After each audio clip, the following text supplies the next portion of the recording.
Hello guys, welcome to my YouTube channel. Kain tayo guys. Ang ulam ko ngayon ay ensalada. Kain ako ng kanin na may tuyo, tapos ensalada.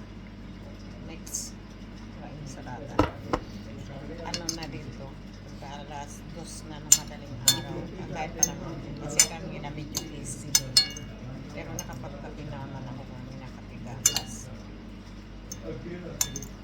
Ngayon lang medyo nakakahinga-hinga. Ngayon tapos na ako mag-ready ng mga ensalada kasi weekend ngayon guys.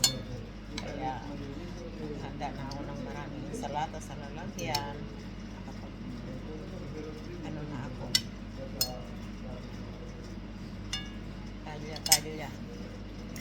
Gusto ko ang ensalada i-ulam. Linagyan mo ng toyo.